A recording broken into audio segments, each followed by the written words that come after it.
तो hello guys, आज मैं आप लोगों को महाकालेश्वर ट्रिप पे उज्जैन लेकर के चल रहा हूँ। मैं सारी डिटेल बताऊंगा इस वीडियो में। क्षिप्रा नदी के बारे में, कहाँ आपको नहाना है, कैसे दर्शन करना है, कहाँ से लाइन में लगना है, कैसे आप लोग वहाँ पे दर्शन कर सकते हो, पूरा सिस्टमेटिक डिटेल इस वीडियो में बताऊंगा। वहाँ से कहाँ कहाँ जाना है। तो चलिए, मैं निकल चुका हूँ अपने घर से और वहाँ पे ऑटो नहीं मिल रही थी, तो मुझे अंकल जी ने लिफ्ट दी। उसके बाद मुझे ऑटो करनी ही पड़ी क्योंकि वो बहुत ज़्यादा दूर नहीं जा रहे थे। उसके बाद मैं फिर पहुंचा असरवा असरवा रेलवे स्टेशन, क्योंकि अहमदाबाद से अगर आपको जाना है तो असरवा रेलवे स्टेशन से वीरभूमि एक्सप्रेस आपको मिल जाएगी 2:25 पे। तो आप वहां पे पहुंचोगे 4:55 पे सुबह में। तो मैं पहुंच चुका हूँ उज्जैन जंक्शन पे। आपको मैं सारा कुछ बताऊंगा, आप बने रहिए मेरे वीडियो पे, क्योंकि मैं पूरी लाइन में लग करके मैं दर्शन करता हूँ, गो थ्रू होता हूँ।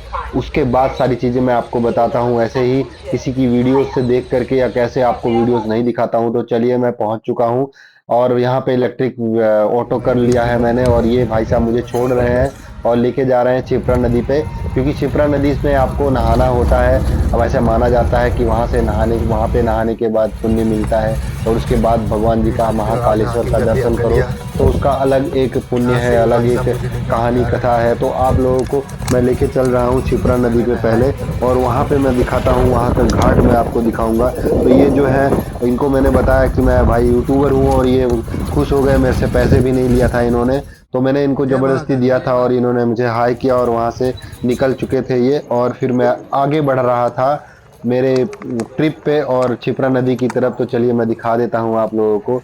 ये जो घाट दिख रहा है, ये मंदिर दिख रहा है आपको, यहाँ पे नहाया जाता है। यहाँ पे सारी प्रिकॉशन लोग बताते हैं, जैसे कि आप सुन सकते हो।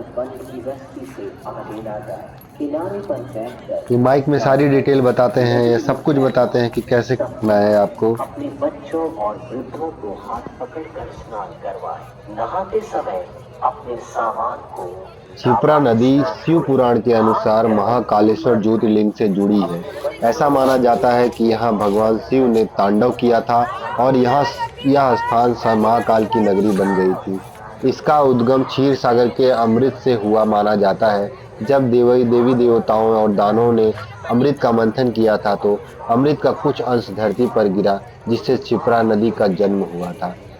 पवित्रता के प्रतीक इस क्षिप्रा नदी में स्नान करने से सारे पापों का नाश होता है और आत्मा की शुद्धि होती है। इसे मोक्ष प्राप्ति का साधन भी माना गया है। जय महाकाल।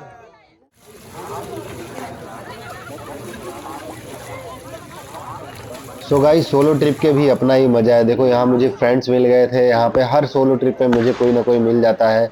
अब सारे फ्रेंड्स बन जाते हैं, तो हमने बहुत ज़्यादा एंजॉय किया।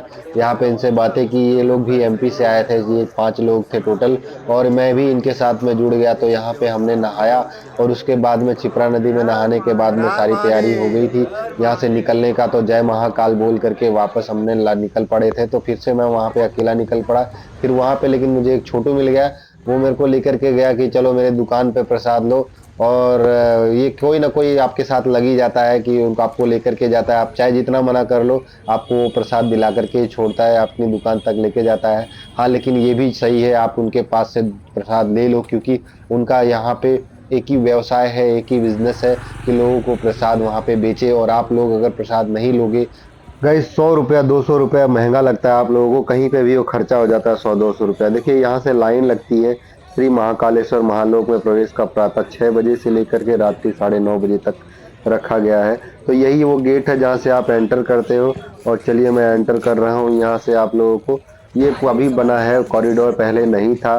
श्री महाकालेश्वर दर्शन प्रवेश मार्ग, पीछे की तरफ से रास्ता लाइन लगती थी, लेकिन अभी इधर से उन्होंने पूरा घुमा दिया है, क्योंकि भीड़ को जो मैनेज करना होता है उनके लिए बहुत टफ हो गया था। तो इस तरफ से यहाँ से पूरा घुमा दिया है, आप देख सकते हो। इधर पीछे की तरफ ये मंदिर है महाकालेश्वर की, थोड़ा सा दूर हो गया है। आप देख सकते हो पीछे की तरफ से कॉरिडोर पूरा बनाया है, थोड़ा दूर हो गया है। ये सब न्यू बनाया गया है। यहाँ पे मैं आप लोगों को दिखा रहा हूँ सारा डिटेल, जो कि ये पहले एक 1.5 साल में ही बनाया गया है। तो चलिए, मैं थोड़ा जल्दी लेकर के चल सकता हूँ, क्योंकि अभी यहाँ पे सुबह में टाइम जो है 5:30 बज रहे हैं और पौने 6 बजने वाला है। ठीक है, तो मैं लाइन में लग रहा हूँ यहाँ से, जो कि भस्म आरती थोड़ी देर पहले ही पूरी हुई है। और यहाँ पे आप देख सकते हैं किसी चीज, कोई भी ऐसा ज्वलनशील पदार्थ या फिर आप जलने वाली कोई चीज नहीं लेकर के जा सकते हो। ये है एंट्री गेट जहाँ महाकालेश्वर का, जहाँ से आप लोग लाइन में लग सकते हो। वीआईपी दर्शन की अलग से लाइन होती है, वो जो बहुत ज़्यादा भगवान से भी ज़्यादा वीआईपी जो लोग हैं वो वीआईपी लाइन में खड़े रहते हैं और वो लोग भगवान का दर्शन करते हैं। वीवीआईपी और सरकार सबसे बड़े तो महाकालेश्वर हैं वहाँ करके वहाँ के, लेकिन कुछ लोगों को टाइम की प्रॉब्लम होती है तो उनके लिए भी ठीक है, वो लोग लाइन में नहीं लगते हैं और वो लोग डायरेक्ट जा करके अपना दर्शन करते हैं। तो ये देख सकते हो यहाँ पे ये जो कॉरिडोर पूरा बना है, ये पूरा नया बना है, क्योंकि पीछे की तरफ से पूरा दर्शन होता था। मैं तीसरी बार जा करके आया अभी, तो मुझे ये सब चीज़ें पूरा पूरा न्यू लगी, लेकिन बहुत सिस्टमेटिक बन गया है। तो आप देख सकते हो यहाँ पे हमेशा जय जयकारा होता रहता है भगवान का।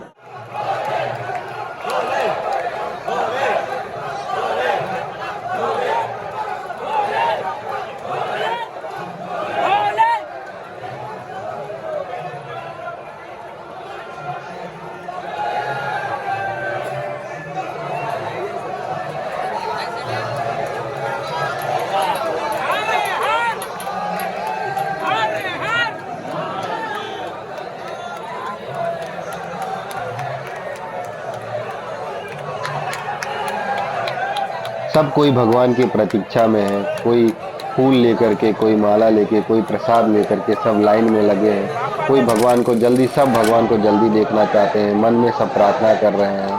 सब लोग यहाँ पे अपने श्रद्धा से आते हैं, लेकिन इसमें कुछ लोग ऐसे लोग आते हैं जो सिर्फ यहाँ पे बीसी करने आते हैं। मैं आप लोगों से एक चीज़ हाथ जोड़ के रिक्वेस्ट कर रहा हूँ कि अगर कहीं पे भी आप मंदिर जाते हो, इतना ज़्यादा इम्पोर्टेंट टाइम आप निकाल करके भगवान के लिए जाते हो, इतना ज़्यादा पैसे खर्चा करके जाते हो, 2-3 दिन का सफ़र करके यहाँ पे आते हो, तो आप वहाँ पे जा करके इधर उधर की बातें बीसी करना और लाइन में ऐसे खड़े होकर के, कुछ लोग ऐसे कर रहे थे, तो उनसे एक्सपीरियंस लेकर के मैं आप लोगों को बता रहा हूँ कि वहाँ जा करके सिर्फ भगवान का ध्यान करें आप, क्योंकि बहुत ज़्यादा टाइम निकाला है आपने, बहुत अच्छा टाइम निकाला है आपने भगवान के लिए। तो ये चीज़ मैं आप लोगों से खाली रिक्वेस्ट कर रहा हूँ कि वहाँ सिर्फ भगवान का नाम लें, भगवान की जयकारा करें। किसी भी मंदिर में जाते हो, कहीं पे भी जाते हो, देखिए यहाँ पे एलसीडी में भी आपको देखने को मिल रखा है, ऐसे कई जगह लगा रखा है, लेकिन जब तक भगवान को आंखों से ना देख लो तब तक मन में शांति नहीं होती लोगों को। नया वाला कॉरिडोर पार करने के बाद दूसरे पड़ाव पे हम लोग आ चुके हैं। जो मंदिर है, मंदिर के अंदर का जो पुराना हिस्सा है, वहां पे जो लाइनें लगती थी वहां पे आ चुके हैं हम लोग। अब अंदर जा रहे हैं। यहाँ पहले कैमरा अलाउ नहीं था, महाकाल मोबाइल अलाउ नहीं था, अभी भी फोटोग्राफी और वीडियोग्राफी नहीं कर सकते हो आप। ये है गेट, यहाँ से आप पहले अलाउ लगती थी, यहाँ से अंदर जाया जाता था, तो अलाउ नहीं है क्यों, लेकिन बहुत ज़्यादा टफ हो गया था सबका मोबाइल जमा करना और संभालना। तो अभी कुछ टाइम से यहाँ पर आपको मोबाइल ले जाने देते हैं, अलाउ है, लेकिन हाँ आप वहाँ पे वीडियोग्राफी या फिर आप अंदर मंदिर के अंदर फोटो खींच नहीं सकते हो जहाँ भगवान का निवास है, कालेश्वर ज्योतिर्लिंग है। वैसे वीडियोस और फोटोज खींचना भी नहीं चाहिए, बनाना भी नहीं चाहिए, क्योंकि कई बार ऐसा ही होता है कि डिलीट कर देते हो आप लोग, मेमोरी फील हो जाती है। कुछ लोग अपने फ़ोन में रखते हैं और उसका देखते भी नहीं है उस फोटोज़ को। भगवान से यही प्रार्थना करके आओ कि हे भगवान मुझे फिर बुलाना और फिर मैं आऊँ आपके दर्शन करने के लिए। तो गाइज मैं अपने ट्रैवल वीडियोस में आप लोगों को साथ साथ लेकर के चलता हूँ और सारी डिटेल बताता हूँ, सारे एक्सपीरियंस शेयर करता हूँ, सब सारा नॉलेज आप लोगों को बताता हूँ। आप कैसे जाते हो, कैसे पहुँचते हो, सब कुछ मैं बताता हूँ। और कुछ ज्ञान की चीज़ें जो मुझे सीखने को मिली है वो भी मैं बताता हूँ। ऐसे ही ट्रैवल कर रहा था, एक बार मुझे किसी ने बताया था कि अगर आप मंदिर जाते हो तो वहाँ पे बाहर बैठते हो। अब 5 मिनट 2 मिनट आप बाहर बैठते हो, क्यों बैठते हो? तो मुझे इतना समझ में आ रहा था कि वहाँ पे ऐसे बैठा जाता है इसलिए बैठते हैं, लेकिन ऐसा नहीं है। वहाँ पे आप, अगर आप जब दर्शन करते हो, मंदिर के अंदर जाते हो, तो उन्होंने कहा कि आप पहले भगवान को देखते हो जब, तो देख करके उन्हें आँखों में बसा लो। इतनी अच्छी तरह से यहाँ पे बसा लो आँखों में। देख सकते हो ये वाला जो जगह है, यहाँ ऊपर से तरफ से घुमा करके लाइन है, तो यहाँ से एक बार आपको दर्शन मिल जाता है, दूर से आपको महाकालेश्वर जी के दर्शन मिल जाता है। और मैं यहाँ पे अंदर तक आ चुका हूँ, लाइन में अभी थोड़ा दूर है।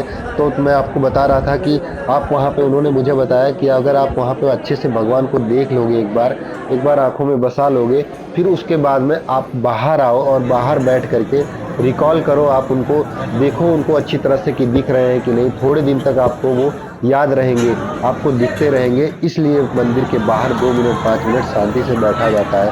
उन्होंने मुझे बताया तब मुझे ये ज्ञान हुआ। देखिए अंदर तक मैं लेकर के आ गया हूँ आप लोगों को। बस ये जो मेन कॉरिडोर है अंदर, आपको थोड़ा सा आगे आप जाते हो तो वहाँ भगवान महाकालेश्वर जी का निवास है। ये जो आप एलसीडी लगी है, इससे अंदर की तरफ वो है मंदिर है, लेकिन फिर मैं वो वीडियोस वहाँ का नहीं बनाया, क्योंकि आप वहाँ पर जा कर के दर्शन करो, मैं यही चाहता हूँ। और मैं रिक्वेस्ट करूँगा भगवान से कि आप लोगों को भी जल्दी बुलाएं दर्शन के लिए। जो लोग जा चुके हैं वो रिपीट में जाएं, और जो लोग जाने की सोच रहे हैं वो बहुत जल्दी जाएं।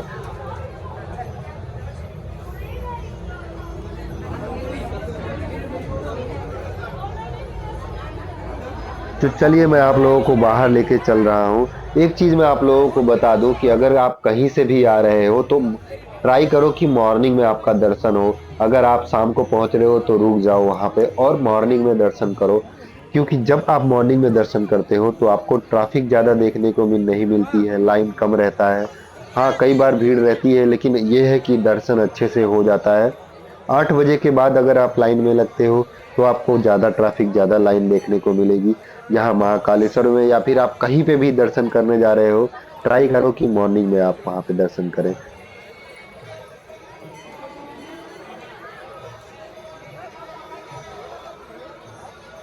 ये जो पीछे की तरफ है ये ओमकारेश्वर मंदिर भी बना हुआ है। अब यहाँ आपको फोटोग्राफी करना अलाउ है। यहाँ देख सकते हो बहुत सारे लोग फोटोग्राफी करते हुए दिख जाएंगे।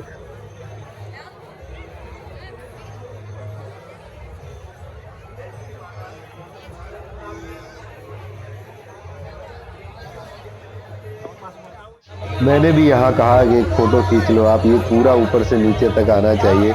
और मैंने भी यहाँ पे फ़ोटो खिंचवाई और उसके बाद ओमकार जी के दर्शन किए यहाँ पे।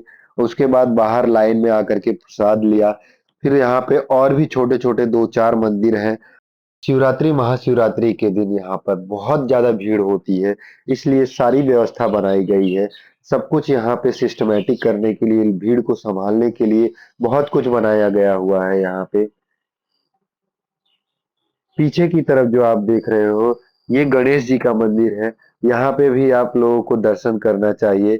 उसके बाद यहाँ पे मैंने दर्शन किया और यहाँ से मैं निकला और फिर से एक बार फोटोज़ खींच ली मैंने, वीडियोज़ बना ली। ये जो पूरे मंदिर का दूर से आप देख सकते हो, बड़ा ही सुंदर लगता है, यहाँ से आने का मन नहीं करता है यहाँ से।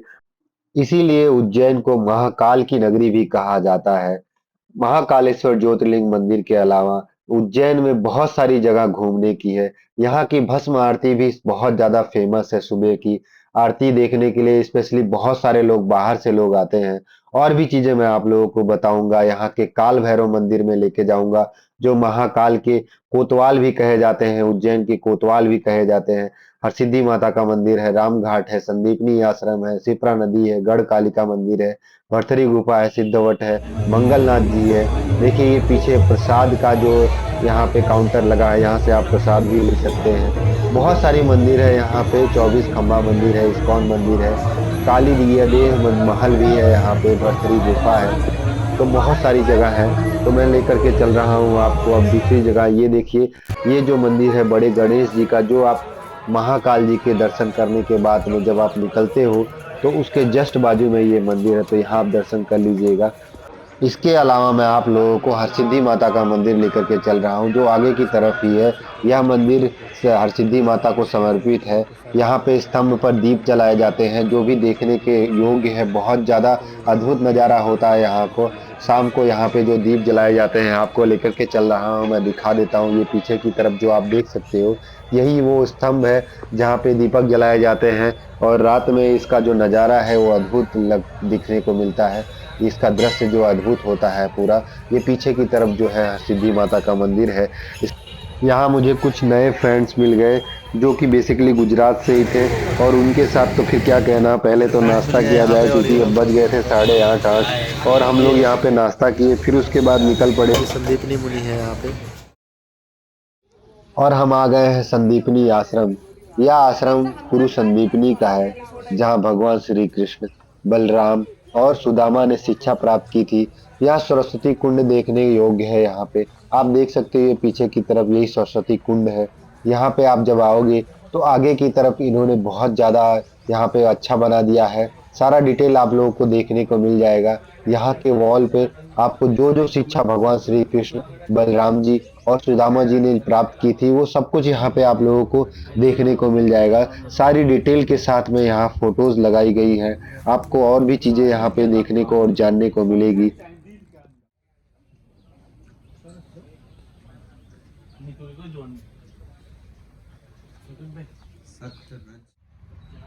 फोटोज के साथ साथ में यहाँ पे आपको सारी डिटेल आपको देखने को मिलेगी और सब कुछ डिटेल में आपको जानने को मिलेगा। यहाँ पे घूमने के बाद मैं अपने नए दोस्तों के साथ में ऑटो में बैठ करके वापस निकल पड़ा था यहाँ के कोतवाल काल भैरव जी के दर्शन के लिए। तो चलिए हम आ गए हैं श्री काल भैरव जी, और यहाँ पे ये भी माना जाता है भगवान शिव के भैरव रूप में समर्पित यह मंदिर प्रसिद्ध है। यहाँ पर भगवान को मदिरा का प्रसाद चढ़ाया जाता है। तो यहाँ पे आप देख सकते हो बाहर का जो कॉरिडोर है, इधर की तरफ पूरा आपको यहाँ प्रसाद मिलता था और लोग यहाँ पे बैठते थे, दुकानें बनाते थे। यहाँ का भी पूरा सीन चेंज हो गया है और यहाँ पे आप देख सकते हो कितनी श्रद्धा से लोग यहाँ पे आते हैं। और इसके बाद हम आ गए हैं मंगलनाथ जी के दर्शन करने। यहाँ पर लोग मंगल ग्रह का यहाँ पे पूजा करवाते हैं, पूजा करते हैं। और यहाँ से दूसरे डेस्टिनेशन पे जा रहा था, मेरा फ़ोन ख़राब हो गया था, मुझे ओमकारेश्वर भी जाना था, पर वहाँ पे मैंने दूसरे के फ़ोन से वीडियोस बनाई और वापस आया, फिर न्यू फ़ोन लेना पड़ा मुझे। और फाइनली मुझे यहाँ पर अहमदाबाद पहुँचा और मैंने इमीडिएट फ़ोन लिया, क्योंकि फ़ोन के बिना तो आपको भी पता है कि कुछ हो नहीं सकता है। तो यहाँ पे आकर के पहले मैंने फ़ोन ख़रीदा और उसकी भी हैप्पीनेस आप देख सकते हो। तो ऐसे ही मेरी वीडियोस देखते रहिए। Bye bye, take care. और भी सारी चीज़ें मैं बनाता रहूँगा, बताता रहूँगा। सो मिलते हैं मेरे न्यू वीडियो में ओमकारेश्वर की ट्रिप में। बिना फ़ोन के मैंने कैसे वीडियोस बनाई। Thank you so much guys.